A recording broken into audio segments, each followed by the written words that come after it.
The self-destruct sequence has been activated. Repeat, the self-destruct sequence has been activated. This sequence may not be aborted. All employees proceed to the emergency car at the bottom platform. Okay, we lit it just like a fuse, so no need to pick and choose. Welcome to 2020, where we do more than interviews. The hottest be coming through, jumping knowledge on all of you. Get a peek at the front of you with the truth that they offer you. Yeah, hands up, we doing it for the culture. To give artists and businesses more exposure. Keeping it real and stay silent just like a boulder. It's about to go all the way down, can't get no lower. Chasing my dreams, know that they get no slower. But if I stay running, I promise they getting closer.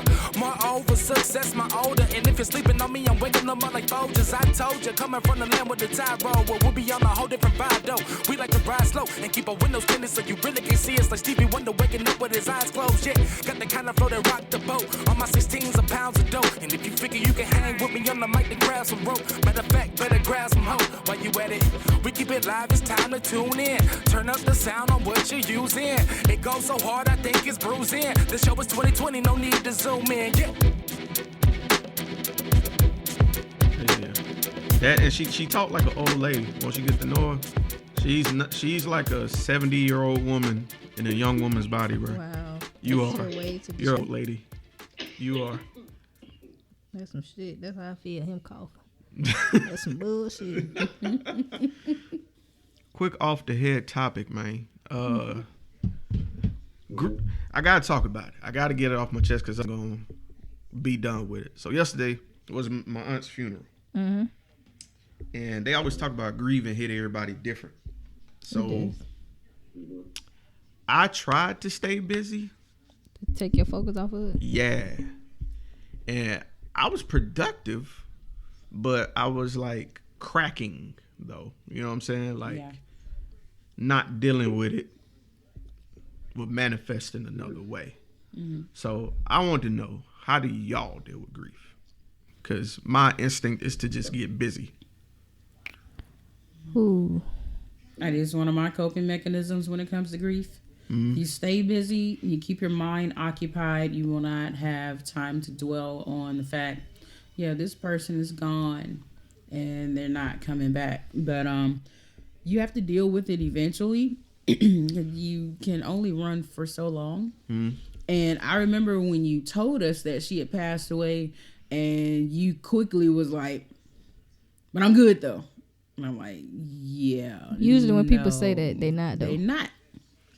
They're not at all. But if you tell yourself that, I know psychologically you'd be like, I'm going to be good. And you know, if it's the lie you have to tell yourself to make it through, then so be it. But at some point, you're going to have that mental, physical breakdown and just deal with the grief. Got to. Because I will admit, I went back to work way too fast after I buried my mom. I buried my mom 2 days after Thanksgiving, and that Monday I was right back at work. Oh wow! Yeah, that was too fast. That was dumb. That was too fast. I was like, okay, I was my grieving days because they gave me. Mm-hmm. I was off those few days before Thanksgiving, and I was already scheduled off that Friday because I'd already planned that day out because that was the day that we would go out on Black Friday. We would park the car and we would all go in different directions to get the shit. And here I am on Black Friday preparing to bury my mom the next day. Just like I was telling my brother earlier, I had this phone call for a procedure and they wanted to go over all of my information and whatnot. It says, is your emergency contact still such and such? And I was like, and the lady was like, I'm sorry, what did I say? I was like, you have to forgive me. I'll bury my mother tomorrow and she was my emergency contact. So I guess I have to change this right now. She was like, what I had said. I was like, it's not you. I've been trying to occupy my brain all week with stuff. And that one little glitch. Yeah. And that's how grieving is. It can be the smallest of things that will set you off. And you have to take that moment right then and there to cry, scream, curse, sleep, take a shot, whatever you need to do to get past that particular moment. And you will have this pop up. So, and then also grief with me depends on the relationship. Thank you. That's what I was going to say. That's exactly what I was going to say. Because then there's some people that pass away, or I'm like, well, they were old. I hate to be that. No, President too. I mean, you lived your life. Shit, what you mean? They live 2 lives, 2 and a half. Right, because some people don't even get to see the half of that. Right. Or like a child, like with Cupcake. Shit. I thought it was like she was in my neighborhood, or she was like my niece or my own daughter. But that one hit hard with the way that she passed away, and the fact that somebody wanted to cause her harm. So yeah, it depends on the person, depends on the relationship that you had with that particular person, how you deal with grief. A lot of people like to keep busy. People might drink, they might smoke to just take their minds off of it. Just anything to avoid it instead of just dealing with it head on, because you might not be able to function if you dwell on it. Okay. Well, what about you? I mean, I want to tell myself like I'm. God damn, your turn coming. I do like to preoccupy my time, but as she said, it does depend on who the relationship was. Now, granted, I always like myself. I tell myself I'm good, but realistically, when I get to that funeral, and the hardest part for me is when you close that casket. Yes, because I know that's my last time seeing you. And then when I'm walking away from the gravesite. Yeah, that's why I didn't go to the gravesite. So it's like,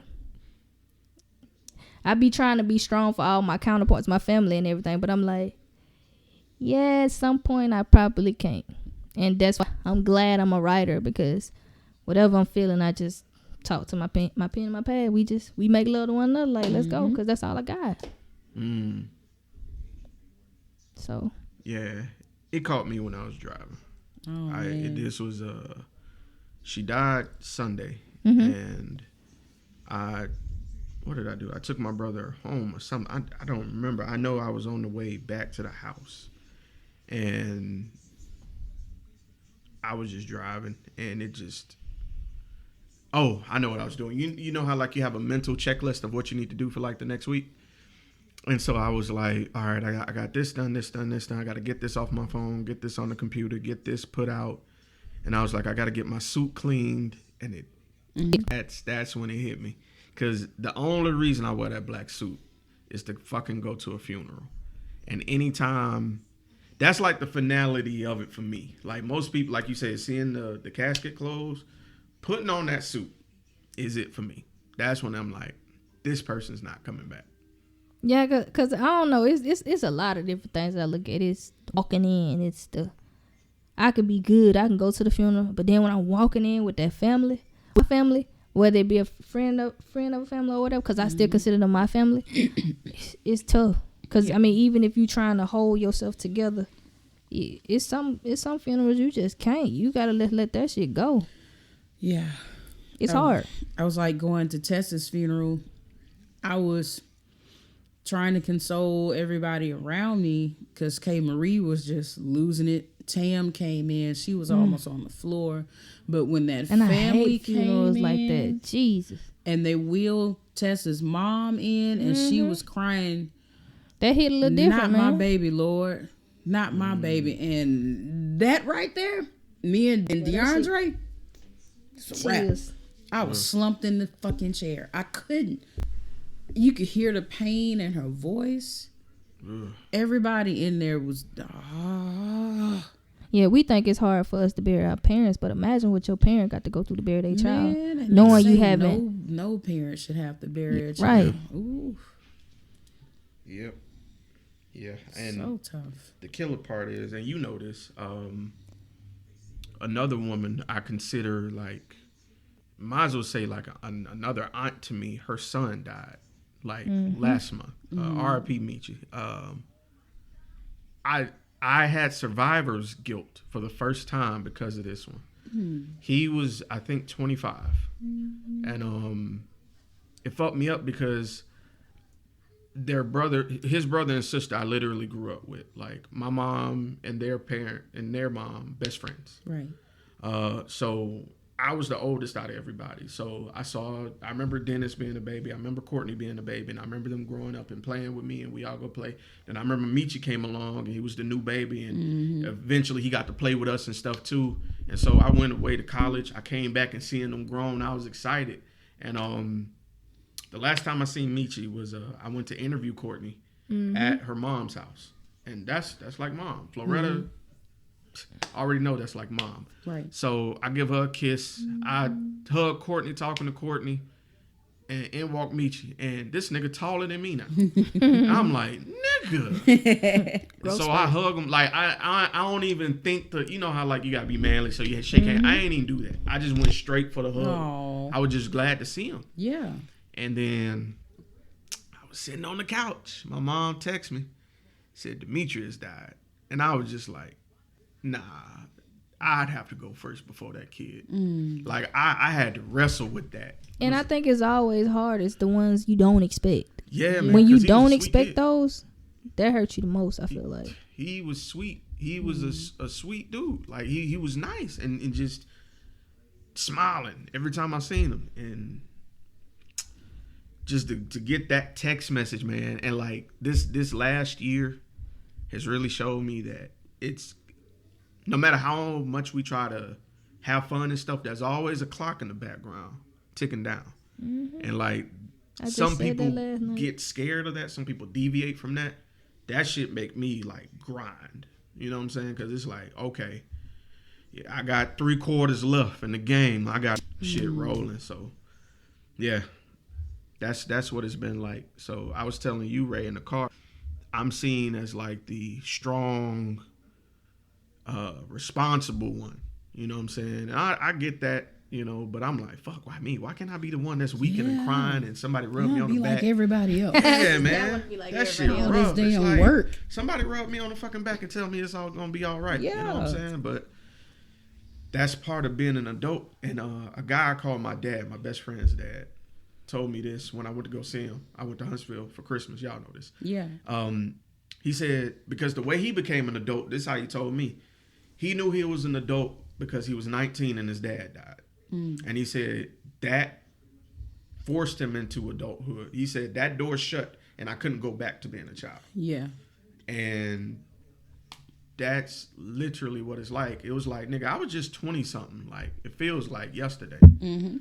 But now I'm about to be 33 and it's like, damn, I am the generation that has to take care of business now. You know what I'm saying? Like, all the OGs is leaving. You know what I'm saying? So, I guess I got to, you know. Yeah, that's me on my rant. What about you, Black? My bad, I'm talking a lot. That's good. So, for me, it's kind of different. Because for me, like, I'm always like, every day I'm conscious of today could be that last day. I've kind of been like that for a while, and it comes from living in the moment. Yeah. Because you might lose somebody unexpectedly, right? Yeah. So for me, the whole funeral process, I'm done away at that point because that's not even a person anymore for me. I agree. Right? So with that being said, I'm always going to in the days of our relationship because that's how I understand relationships are important. So that's why I just kind of remember the relationship. You know what I'm saying? And so that way when that person isn't there, similar to, I might not even talk to that person in a year. You know what I'm saying? But that don't mean they're absent from me. Right. So it's kind of like the same thing for me. Now, I'm also kind of spoiled in the sense that I grew up that I didn't have a lot of unexpected deaths. And then when we did, it was the OGs and things went in this proper order as you would think it would. Yeah. How life would dictate, right? Mm-hmm. So for me, I've kind of had a time to have a process. You know what I'm saying? So for me, and so like for people that's close to me, like my grandma or my mom or my dad or my sister or whatever, already in my mind know how I'm going to take that. Right. No, you know what I'm saying? If that ever happened to me. So for me, I'm just going to sit there and just kind of like go through the grieving process. If it happens, if something happens, I allow myself to have the emotion, feel the emotion, but don't dwell in the emotion. Like, if I'm really feeling fucked up about it, I'm just gonna be like, I'm fucked up about it, and just go through the emotion. Just go through the emotion. Just go through it. And hopefully in my mind, I'm just going to tell myself, hey, don't keep going through this too long because it'll manifest into something else. So feel the emotion, go through it, or whatever. So of course, on paper, all that sounds good, what I'm saying, right? But then, boom, Kobe Bryant dies, right? Thank you. I sure gonna say that. And then that shows you, like, you could think things go in its proper order. Like my dad say, the leaning tree ain't always the first to fall, right? So I like that. Boom, that also, so to always let me know, boom, okay, cool, you know what? The relationships that you kind of like was put more into that, you know what I'm saying? Because you never know when you might lose that person, and then you never know how you're going to react until it actually happens. So that's why I just allow myself that time to just go through that. Now, as far as going through the casket and all that other stuff, my mind is so gone at that point about it. I kind of feel like I've already played it out in my mind. So, but I had big experiences, like my parent died. I don't know how that worked. I had that conversation with my dad because I told him, I was like, you know what, my dad died. I'm not going to no funeral. Like, when I'm gonna go to that funeral? So then I asked him though why he was alive. So I was like, hey, so would you feel like that was disrespectful? Because I would hate for people to try to tell me your dad would have wanted you to come. I'd be like, the hell he did. He told me he was good. You feel me? But Right. But that ain't what he told me though. But what he told me was like, it's bigger than you. You know what I'm saying? It's for the people around you might need that strength, that X, Y, Z, the third. I got it. So at that moment, makes sense. I already processed in my mind, okay, when that happened, if it was to happen before me, I already have a process in place. You feel me? And then I kind of just work at it that way because I'm the type of person, I can do a lot before the situation happens, but once it happens, I don't know how to respond. So I try to do a lot of prevention, so to speak. Good point. Makes sense, bro. Deep thinker. I didn't even think about that because I've been on that selfish shit where, like, I don't even physically go into the church. I've actually hung outside because I can't do it. You know what I'm saying? Right. Yeah. I'm like that by nature too, though. Like I said, it all depends on who it is, right? Right. You know who it is. And if your relationship with the person that passed, that would be cool, then shoot, do that. Fuck what everybody else thinking about it. Forget all that. Yeah. Forget it. All right. Man, I needed that. Thank you. Oh, shit. Yeah, man. It just sucks. I don't know. The whole day has a different tone, man. Waking up and like the whole time, and like the funeral was kind of late. The funeral was at 2. Ooh. Nigga. So I'm used to it being at like you 10 or 11. The process. You prolong the process. When you I'm sitting there that morning like, shit, by 2, we fucked up by 2. Thank you. because that's what I'm used to. That's what I'm used to, and like I'm just sitting here just waiting because like it's like 9. It's too early to get dressed. You know what I'm saying? All my clothes and stuff is already. Yeah. I'm just thinking, and now I just got to get up and do something. You know what I'm saying? Yeah. I ain't. Yeah. It's too much. So. That's deep though. That's deep because I gotta go to a funeral Saturday. One of my first cousins just died, and what's funny about that, for you using lack of a sense of word, is like the prior week, like let's say 2 weeks ago, my cousin's house burned down. Right. They woke up. It happened in the middle of the night. Everybody got out safe. Right. Thank God. All that house burned all the way down. Right. They moved over to a new house temporarily, so they built that one. Then my little cousin dies, right, in his sleep, right? And so we have his funeral. His funeral is Saturday, right? And on my mind is I'm listening to you guys through like the whole thing, like about the stew, the closing of the casket. All that stuff does mean something to somebody. It might have little, whatever to me personally, but I'm just saying, all that means something to somebody. So I'm like thinking to myself, I'm like, okay, so how do I approach this funeral coming up? As I do any of them, like I said, it really is like a brainless thing to me. You know what I'm saying? Because I'm like, damn, imagine putting on a suit, and that suit puts you in a place because of the experience you attach to it. Yep. And that's something that you don't want to do, but at the same time you do it. So like, I'm trying to feel what y'all saying in that, because like I said, I look at it different. You know what I'm saying? I'm not saying what y'all doing is wrong at all. I'm just saying, like, what does that do to the psyche of that person? You know what I'm saying? I fucking hate suits. Straight up. I hate them, dog. I absolutely hate them, bro. Like, because of that reason only. Right. And I know I'm going to get past it at some point, hopefully. You know what I'm saying? Because I did get a lot of compliments. Yeah. Oh, you look nice in the suit. I'm like, yeah, you know, listen, I can clean up when I want to. That's you know? right. That's right. You know, but. Yeah, you was like staffing though, bro. Yeah, thank you, bro. It looked thank nice. you. Thank you. It's just, you know, yeah.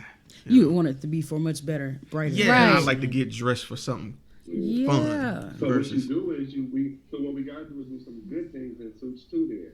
Right, so do. therefore You that'll gotta take your mind balance it off out. of that. Yeah. Yeah, because balls, So you like, gotta wear we go on one. a trip, first class. Wedding, you gotta wear one. Or we just have a 2020 podcast formal night out. Just Right. be balling. I love that shit. Can I get a cane? Throw my Hell little- yeah, and a top hat if you want Yes. to. Go to Toomey's or something. Just tip my hat to. Excuse Coming me, at bitches. looking like Mr. Peanut Face ass. Right. Monopoly man. Give me a little monocle in this bitch. A little watch on the chain. I you know know, what I'm right? saying? Oh, pocket watch face ass. Yeah. Do they still make those? Hell yeah. You the ground. But no, you right, bro. And the funny thing is like I went to church today, and the message was abundance, like asking God for more than enough. And we tend to think too small. And there's a reason that He wants you to be abundant. Is to when you're abundant and you have more than you need, it's not a problem for you to help somebody else. I find that where I funny need to because be. I don't get to go to church, but like I watched this guy named Michael Todd. This guy named Michael Todd, nigga. I fucks with Michael. So Todd, that's ironic because he was just saying the same thing. Yeah. Right. Yeah, Yeah, he was kind of just discussing that same thing last week. That's crazy. And I haven't watched. I'm more of a Stephen Furtick guy, but Michael Todd, you know, they collab a lot. I don't know. It's I met him through one of my coworkers or whatever. Like she was telling me to like watch it because she's like, "Can there's somebody your age? Like I think you would watch it." And I was like, you know, I have my speculations on that because it's kind of like you my age, okay? What you gonna do to keep my attention? Exactly. But then at the same time, he ain't have to do much. Yeah. Because it's like He hit he's hard speaking with the his real message. right. Yeah. So thing is, I'm almost looking at them like, y'all need to be taking me some notes on this shit. Like, wait a minute, like, wait, I'm guilty of that. So, you know. You know what? How many of y'all have a vision board? I don't have one, but I've been wanting to create one, and I just don't know where to start. Brother, I want one so bad. I'm a living testament, bro. I'm a living testament. I have two. I have one in my closet that's strictly for me spiritually, and one out here for the podcast. It's something about. You got an R. Kelly? You shut your mouth, sir. Trapped in the closet. you heard was Trapped in the You was not closet. finna Gail King me. Somebody trapped in the closet. But yeah, this is what I'll do for y'all, and don't worry about cost because this shit costs nothing. I'm gonna buy y'all a dry erase wall wrapper like I got. It's cheap. Just peel it off, put it on your wall. Get you a dry erase marker. They're $1 at the Dollar Tree. And I swear to God, We'll go to the side and close this down. just write a couple things you want to do on it, and put it somewhere where you're gonna see it every day. right. Dog, it works. It will bother you until you do it. Gotcha. Yeah, I'm already feeling it. I'm feeling it. I'm so crazy. I got my vision board in my head so cold. But the thing about it is you gotta have a visual manifestation of it as well, right? Yeah. So I feel you on that because I was just talking to somebody yesterday about it. They just did one, and I was like, you know, I haven't done one since like the 5th grade or whatever. And they was like, oh, well, at least you've ever done one. This was the first time I've done it. This person is like a whole adult, right? So I'm like, okay, cool. I was like, I have one in my mind because I see it. I can see it right now as I'm talking to y'all, right? But the thing about it is, I have to have it like a physical manifestation. So I will do that. And I think we should do one collectively as a group too. Thank you. I was just gonna say that too. Like a group vision board. I Right. think that'd be dope. Because we can bounce ideas off of one another, and you never know. Somebody can say something and then you give somebody else life too. Mm-hmm. So we speaking into an existence. All right, I'm with it. Yeah. All right. Yeah, but yeah, it worked wonders for me, man. And it holds you accountable. like in your own way. Like you were just talking about that. You were just saying you want to hold yourself accountable. Vision board, because you will look at it and you'd be like, "Fuck, I ain't did that. Fuck, I ain't did it, man. You know what? Remember I told you that we had that discussion before. Like when you don't plan for something, God has something. You know what I'm saying? In design for you, and I'm like, oh, I never would have thought I would have did the interview with you. So I look at that and I say, if that wasn't planned. So imagine if I actually wrote my goals out, what I wanted to accomplish. We can really make something happen. So I was like, and that was my whole goal for 2020. And people, I think I kind of lost some people. You know what I'm saying? Because I know what I want to do 2020. And I'm like, if I want to do, I don't want to be tied to shit that ain't trying to prosper. I'm sorry, I don't. Yes. And you can't be mad. I mean, you can, but technically you got to feel where I'm coming from. Like, we ain't moving and we just stagnant. No, thank you. I'm good. We done did that enough. So that's what I'm saying. I'm kind of just like, you hear me saying thank you. Because I've been saying that to people. I'm like, finally somebody get it. That's exactly what I was going to say. Yo, I think that'd be kind of cool to do it as a group. No, I was about to say because it's important. Because the thing about the vision board is great. You know what I'm saying? A lot of people make vision boards on a daily, right? But the thing about it, how do you turn that vision into your reality, right? Right. That's the whole thing, and that's the thing she was talking about, right? And it all starts with a plan, right? People say they got a plan, but you ain't got no plan if it ain't written down. That's Exactly. true. Straight up. That is true. You could, and I've accomplished a lot without writing certain shit down, and I just know that I can't take it to the next level until I write it down.